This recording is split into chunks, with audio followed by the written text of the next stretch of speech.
There have been countless theories as to whether the spinning top at the end of Chris Nolan's Inception falls or keeps spinning, but today we're diving deep into this dream within a dream and looking at all the facts. The film is centered around an extractor, somebody who goes into people's dreams and steals their ideas, named Dom Cobb, played by Leo DiCaprio, who gets hired for a job involving Inception, the planting of an idea in someone's mind. Cobb is promised that at the end of the job, he'll be able to go home to his kids after running away from the police, and at the end, he is indeed able to return home with no arrest, and out of habit, he spins his deceased wife's spinning top, which is what's called a totem, a small object that only the holder knows the size and weight of and could use to tell if they're in someone else's dream or not. In this case, the top would either fall in reality or keep spinning in someone else's dream. As he spins the top, though, he gets distracted by his kids who come up and give him a hug, and then the camera focuses on the top and cuts away before we can officially see it fall. Like I said before, there have been many theories as to whether the top fell after the cutaway or kept spinning, but today we're going to look over every scene, every character, every tiny detail that might tie back to this case, for as the great detective famously said, "The little details are by far the most important." However, the things that I'll be specifically looking for are the nature and physicalities of the dream world so we can analyze the ending and its physicalities, the personalities of the characters so we can determine who and why they would want to trap him in a dream, and why anyone would want to trap Cobb in a dream to begin with. But before we dive into going over the film scene by scene, I thought it would be beneficial to look over the rules and laws of nature of the dream world to better understand the nature of the events of each scene. In the real world, our mind creates worlds, such as when designing a building, inspired by the world that we previously perceived, such as looking over architecture to draw inspiration from to design a building. But in a dream, our mind creates a world at the same time that it perceives it. And the extractors fool their subjects, the people they steal ideas from, into thinking they're creating the world by taking over the creative process. An architect, such as the intuitive Ariadne, played by Elliot Page, creates the world of the dream. Then they teach the world to the extractor known as the dreamer, who then projects the world to put the subject into, who then fills it with their projections, which typically includes people that the extractors can talk to find out information about them, but for deeper, darker secrets, which is generally what the extractors are after, that requires something more secure, like a safe. Having this layout projected is important because otherwise the subject or anyone else trying to enter a dream will simply go into limbo, an unconstructed dream space with nothing except what may have been left there by someone who was down there before. It should also be noted that anyone who knows the layout of the dream world can bring any kind of projection, wanted or otherwise, into that dream world. The dreamer can also change the nature of the world, such as reorienting the architecture, but then the projections converge on the dreamer like white blood cells attacking a virus. This could be as simple as the projections bumping into the dreamer, or as dangerous as the subconscious being militarized. Dreams can also go into deeper levels, dreams within dreams so to speak, but in each level time slows down about 20 times, so 10 hours can become 1 week can become 6 months, and so on. Finally, and I think most important, the physical actions and events of the real world or the dream world where the extractors go into a dream within that dream can affect the real world to a point where any tremble can cause an earthquake or a van taking a sharp turn can cause a gravity to shift. With all that said, let's investigate this film and crack this egg once and for all. The film starts with a flash-forward scene where Cobb mysteriously washes up on the shores of an Asian castle of sorts, where he meets up with an extremely aged man named Saito, played by Watanabe. The first thing he asks is if Cobb is there to kill him, instantly establishing that he's intimidated by Cobb. Either that or he's afraid for his life. Both are a possibility, but let's keep seeing where the film goes. We then cut back in time to where a much younger Saito is meeting up with Cobb, along with Arthur, played by Joseph Gordon-Levitt. Here you can see Cobb is playing the salesman card, trying to sell Saito on the idea of letting him into his deepest, darkest secrets in order to be able to protect him from the most skilled extractors. Cobb plays this pretty bluntly, while Arthur tries to tiptoe around this, so we already get the feeling that Cobb is rash while Arthur is overly cautious. Saito is naturally suspicious of Cobb's sales play, as he accidentally on purpose eyeballs his safe full of secrets and tells them goodnight. But they catch on to that as an earthquake shakes up the room as we transition to the real world above and find that the three are in a dream in Sato's crappy apartment while a riot occurs outside. This is where we see an example of the physical activity of the world where they're asleep, whether it's the real world or, okay, I'll just say it now, a dream where they're having another dream, affects the nature of the dream world even in irrational ways that no one in the dream world questions. Yeah, it's just an earthquake, let's just keep talking over here. But their conquest gets interrupted as Cobb is encountered by his wife, Mal, played by Marion Cotillard, who... Did I already say she's dead? Yeah, she's dead. And this is Cobb's projection of her. The fact that she's there indicates that Cobb knows the layout of the dream world, meaning that he's either the dreamer here... oh, no wait, never mind on that, Arthur is the dreamer. Or that he had a strong relationship with the architect and discussed the layout with him. This could also be the job that instills the rule that he instills later on that he can't know the layout of the dream world, hence why he hires a new architect later on. So that tells me that Cobb is an improviser and makes up the rules as he goes. Anyway, Cobb climbs down to the window below his room to sneak into Sato's dining room to crack open the safe that he eyeballed earlier and steals his dark secrets, but Saito catches him along with Mal, who holds Arthur at gunpoint. Saito lets him know by this point that he already knew all along that not only were they here to steal his ideas, but that they were in a dream. This shows how clever and devious Saito is, rivaling the cleverness and deviousness of Cobb. But Cobb grabs his gun, shoots Arthur, causing the dream to start collapsing. Cobb gathers the information before getting the kick, their method of waking people up by causing them to fall, but a key piece of information was left out, and Saito once again knew what they were up to. Question is, why'd you let us in at all? An audition. An audition for what? Doesn't matter. You failed. We extracted every bit of information you had in there. But your deception was obvious. While anyone else would be furious and rampant about someone trying to steal from them, Saito, most likely being a criminal mastermind himself, is more so disappointed in Cobb's poor attempts at deception. Saito continues to refuse to give them the information they need, and we get to witness a more unstable side of Cobb as he refuses to fail at this. Tell us what you know! Tell us what you know now! And just a heads up, Cobb's unstableness is the most reasonable argument I can give for someone to trap him in a dream. However, Saito realizes due to the carpet being the wrong material that he's still within a dream, turning his disappointment into impressive delight. But the crew wakes up from the dream and scrambles to retreat before Saito wakes up, as Arthur tries to check up on Cobb. I have it under control. I'd hate to see you out of control. Arthur is one of two characters in particular that consistently always shows concern about Cobb, always checking up on him, making sure that he's okay, making him a less likely suspect to trap Cobb in a dream. As Saito wakes up, he once again shows signs of being impressed by Cobb's work. We then cut to Cobb in his private quarters as he spins the infamous top for the first time, holding a gun to his head in case the top doesn't fall.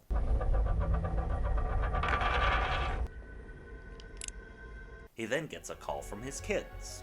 This conversation with them is especially interesting because this is the most relaxed that he is throughout the entire movie, indicating that his kids are his sanctuary. It's also indicated that the kids don't know that their mom is dead. Cobb just says, "Mommy's not there anymore," and then they ask where she is, and it's unclear if Cobb was going to explain it, but before he has a chance to, the grandma that they're with, who is most likely Mal's mom, cuts them off. So did Cobb not want them to know, or did the parents not want them to know? But Cobb and Arthur's ride arrives, which turns out to be dun dun dun. The old architect, Nash, sold them out and came to Saito, bargaining for his life. Write him down as a suspect. Saito claims to be handing him over to Coble Engineering, the corporation that Arthur and Cobb were working for, but I don't buy it either. After that, Saito reconsiders his offer to hire them for a job involving Inception. Arthur doesn't think it's possible, reinforcing his cautious behavior, but Cobb knows that it's possible because he's done it before. To who, Arthur asks? save it for the end. The job involves causing Robert Fisher, played by Cillian Murphy, the heir of the major corporation that he's competing with, to decide to disintegrate his father's empire. Saito gives them the choice to either take the job or leave, but offers Cobb the opportunity to clear his charges and allow him to return home. He's not cornering him at all, but he's instead relying on the temptation of the choice. So, we can note that Saito is really, really good at emotionally manipulating people, or at least people as emotionally vulnerable as Cobb, which may or may not be the reason that he picked him for the job alongside his skills as an extractor. Cobb decides to move forward with the job despite Arthur advising him otherwise, but they need a new architect. So they head to Venice, where Cobb goes to visit his father-in-law Miles, played by Michael Caine. He shows a few signs in this scene of being disgusted by his criminal activity, but also concerned about his psychological well-being, begging him to return to reality. So you want me to let someone else follow you into your fantasy? I love that line because it shows just how dangerous Miles knows that his dreams are becoming. Miles introduces Cobb to his architectural student Ariadne after running her through a test, which it should be noted that she moves forward with after Cobb blatantly tells her that the job that he's offering is illegal. We get a few scenes of Cobb explaining the rules that we went over earlier. One thing I found extremely suspicious in these scenes, though, is how quickly she catches on to the aesthetics of the dream world. Even Cobb is impressed by this. I've never seen anyone pick it up that quickly before. I mean, she asks a few questions, but for the most part, she's able to change up architecture quickly and form her dream world naturally in the second scene of the movie. I mean, is it possible that she's had some prior training? Is she working with Miles to rehabilitate Cobb to return to reality? Or perhaps to trap him in a dream to stop his criminal activity? It's a possibility. After a few scenes of that, she gets a greeting from Mal, which ends up scaring her away from the job. After which, Cobb heads to Mombasa to meet up with a forger, someone who can put on disguises in a dream, named Eames, played by Tom Hardy. This character is extremely laid back and doesn't appear to need anything from anyone. He loves what he does, and he does the jobs for the fun of it. And the money, of course. So again, not terribly likely to be a dream trapper. He's also the only one who believes Inception is possible, as long as you perform it right with the simplest idea, so that reinforces the idea of him being on Cobb's side. Eames agrees to take him to a chemist that can provide the proper sedative to perform the job at a deep enough level, after he loses a tail with Copal Engineering, of course. Saito helps him lose that tail, and they meet up with a chemist, Yusuf, played by Dilip Rao. He presents a certain sedative that he uses every day to allow people to live out their dreams as their reality. Cobb tests it out and dreams about Mal, then he wakes up and tries to spin the top, which ends up falling to the floor before he has a chance to see it would fall. This was my first argument as to when Cobb could be trapped in a dream. Not only because he didn't get to see if the top fell, but because Yusuf claims that the sedative is powerful enough to send anyone into multiple levels of dreams. The only argument against that is that we never see the continuity of Cobb entering another level of dreams, plus considering how many locations they're in after this scene and how much traveling they would have to do, that would be a pretty friggin' big world for an architect to make, and I definitely don't see Ariadne or anyone else being that skilled. But one thing I did notice in favor of the argument of him being in a dream is that Sato's personality changes almost entirely after this scene. The very first thing that he does is check to see if Cobb is okay. Like, where did that compassion come from? Then he talks about how this job is less about corporate espionage and more about preventing someone from having control of the energy of the world. Like, why don't you just throw on a hippie band while you're at it? It's also suspicious that even though he has a competitor that he needs to take down before they have control over energy of the world, he's resourceful enough to buy an entire airline. But you'd have to buy out the entire cabin and the first-class flight attendant. I bought the airline. It seemed neater. It's such a push of suspension of disbelief, you'd think it'd be like something out of a dream. Wait a minute. Is Saito a projection of Cobb's subconscious? Again, a possibility, albeit an extremely slim one since everyone else in the film behaves normally. Anyway, it's also in this montage containing the greatest music to do homework to that Cobb explains to Ariadne that the reason that he can't go home is because the authorities think that Cobb killed Maul. By this point, I should note that the other person constantly checking on Cobb's condition, more so than Arthur if I'm tracking correctly, is Ariadne. She's always questioning if his condition is getting worse, and constantly talking him through psychological trauma. Again, did Miles put her up to this? She even follows him into one of his experiments, which re-experiences events that he regrets. She's not here for the money, she's here to help Miles heal his son-in-law. Eventually, the job gets underway, and Saito promises to make one phone call from the plane to clear his charges so that he can go home. The plane ascends, they put Robert Fisher to sleep, they put him into a dream where they hold him hostage, and they find out that his subconscious has military training, causing Saito to incur some fatal bleeding. This sends Cobb into an even more furious rage, once again showing how unstable he is, but they also discuss another tidbit where, even though the sedative Yusuf provides leaves inner ear function open to allow for a kick, the sedative is too powerful to wake anyone up from killing them. So, if they die, they go into limbo, the previously mentioned unconstructed dream space. As Eames works on planting his godfather into Fisher's subconscious, Ariadne has a conversation with Cobb, concerned that he's dealing with his own trauma at the same time that they're performing this job. It's here that Cobb reveals that he and Maul spent a good chunk of time in limbo, building their dream world.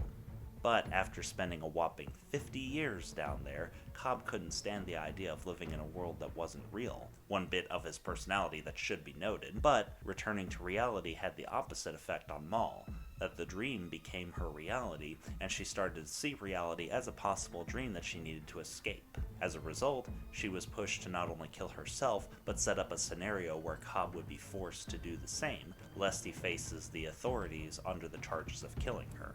How did she reach this conclusion? Again, save it for the end. But Fisher's subconscious catches up to them, and they have to move down into the next dream level, where Cobb makes Fisher aware of the fact that he's in a dream. Now you've noticed how much time Cobb spends doing things he says never to do. And gets Fisher on their side under the false belief that Cobb is a projection of Fisher's subconscious. It's also here that we get an example of gravity shifting as Yusuf maneuvers his van like a madman and causes gravity to shift in the hotel in their second dream level. It also shows that as much as Cobb is in a position to go rampant, he does have a certain level of self-control when he needs it. In this case, when he needs to earn Robert Fisher's trust. By this point, I should also note that, yes, before you call it out, I am skipping over quite a few scenes and bits of conversation involving Robert Fisher, and that's because he never really shows signs of knowing Cobb at all, let alone wanting to trap him in a dream. He may or may not even know who Saito is, but more importantly, his mind seems to be focused on dealing with the death of his father that he had a bad relationship with. He shows no sign of a vendetta against Cobb or to help Cobb in any way, and the people that do have such agendas and why they do are the focus of this video. So Fisher becomes part of the team, thinking that he's breaking into his godfather's subconscious so that he'll help the team break into his own. And we get ourselves a bunch of neat action scenes where Yusuf and Arthur are protecting the crew from Fisher's subconscious soldiers, while the rest of them are breaking into a hospital to reach Fisher's locked up secrets. But just as he was about to reach the door, he gets a surprise attack from who else? Maul. And once again, we see Cobb relapse for a second. She is not real. How do you know that? Just to regain self-control after. But he regained it too late, as Fisher is now dead, dream dead, and they set up to blow up the hospital to prepare for the next big kick, thinking they failed the job. But Ariadne suggests that they follow Fisher down into limbo to retrieve him. They do, and of course they have to retrieve him from Maul. It's here that Cobb both accepts and reveals a heartbreaking truth, that he was the one who gave her the idea that caused her to question reality. The reason I knew Inception was possible was because I did it to her first. As I mentioned earlier, Cobb couldn't live with a world that wasn't real, but Maul had chosen to leave the real world behind, so in order to persuade her out, he planted the thought in her head that this dream world wasn't real and that they had to escape. But what he didn't realize was that the idea would constantly grow and define her life, to a point where even in the real world she would question her reality. What can we take from this? To put it simply, Cobb, previously struggling to let go of his fantasy that his wife was still alive, is finally ready to accept reality, and that if he was trapped in a dream at the end, he would realize it and find a way out, because that's the whole reason he was trying to persuade his wife out of this dream world, because he couldn't live with that false reality. He does stay in limbo for a little bit, but only to find Saito and bring him back up to the real world. As far as Maul goes, he realizes that this fantasy is simply a shade of a reality he once knew. This is extremely important to understanding how not easily fooled he could be by a dream that someone attempts to trap him in. They get Fisher out of limbo, perform their big kick, and all get out except, like I said, for Cobb, who finds Saito and reminds him of their agreement. They both wake up on the plane at the end of the flight, and... So, by this point, we've brought up many slim and only slightly possible arguments as to why some people would want to trap Cobb in a dream. He's an unstable individual as well as an impressive criminal, but since the authorities are after him, there could have been easier ways to imprison him. Saito could want to trap him so that he didn't steal from him anymore, or he could just be a man looking for a job to get done. He respects Cobb's reputation and believes he's the man he can persuade into pulling off this job. Miles could want to trap him so that his criminal activity and rampant behavior could stop, and it's possible that he would have trained Ariadne to be his guide into his own trap, or he could have trained her up to bring him back into reality, which seems to be a stronger desire of his anyway. So character motivations are vaguely slimly on that side. What's entirely on the other side, though, the one where he couldn't be trapped in a dream, is the physical nature of the dream world and how this airplane, airport, and house don't follow any of those guidelines and therefore couldn't possibly be a dream world. First, the flight attendants talk to them, asking if they want a hot towel and or immigration forms. The only things that projections have to say are subconscious thoughts of the subject. What, did Cobb need a hot towel? Cobb looks at everybody. They look at him. He looks at Saito. He makes that one phone call. He gets over to security, which nobody seems to question how he got there the way that he had people question how did this conversation start or how did we get here. And security gives him the go-ahead to come into America. And he's probably thinking, wow, this is like something out of a dream. And the subconscious doesn't look at him like before. Not to mention, if this is a dream, shouldn't they be taking his body off of the plane and onto a stretcher where they're probably throwing him into a psych ward? Shouldn't this whole place be shaking up like an earthquake? I mean, even the slightest tremor upstairs usually caused some sort of tremor in the dream world. And if they didn't do all that and left him on the plane, it would be even worse, because I don't know how many of you have been on a plane, but between takeoff, turbulence, and descent, there's a lot of shaking on a plane. All of that stood out to me way more than whether or not he was wearing a wedding ring. He meets up with Miles, who takes him home, where he, out of habit, spins a top on the table, but before he has a chance to see it topple, his kids come up to him and give him a big hug. Then the camera pans over to the infamous top, and... okay. Let's compare this scene to a few of the other scenes involving the top. First, we'll look at this first scene in Cobb's penthouse here.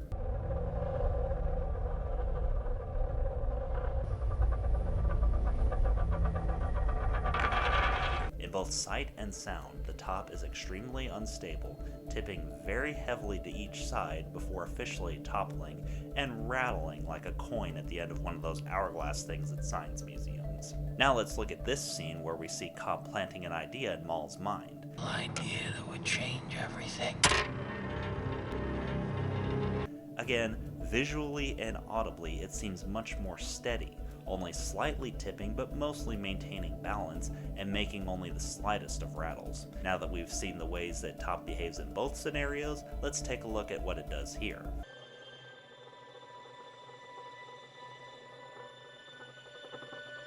The rattles appear to be getting louder, and if you look closely enough, it increasingly loses balance as it spins. Let's also listen to the audio at the very end and see if it compares to any part of the audio track of the top that fell in the real world.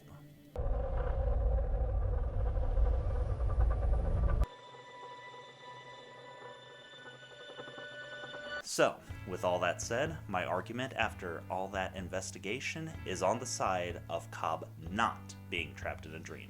The top fell, the editor cut away from it before it could fall, Cobb is back home with his kids once more, and nobody has any reason to be after him anymore. Case closed. But what are your thoughts on all this? Do you have any arguments as to why the top might still be spinning at the end, or do you agree with this incredibly thorough investigation? And on that note, did you enjoy this investigation, and are there any other head-scratching mysteries in your favorite movies that you would like me to dive into? Let me know down in the comments below. And if you enjoyed this, be sure to hit that like button and that subscribe button, as well as share this video, as the success of this video may lead to more investigations in the future. And, like I said earlier, this channel is also home to some of YouTube's freshest takes on beloved and not-so-beloved movies, as well as quick reviews on all the best new releases, so be sure to subscribe so you don't miss that as well. And be sure to follow my Twitter account as well, as I have fresh takes on there that don't quite flesh themselves out to full-fledged videos.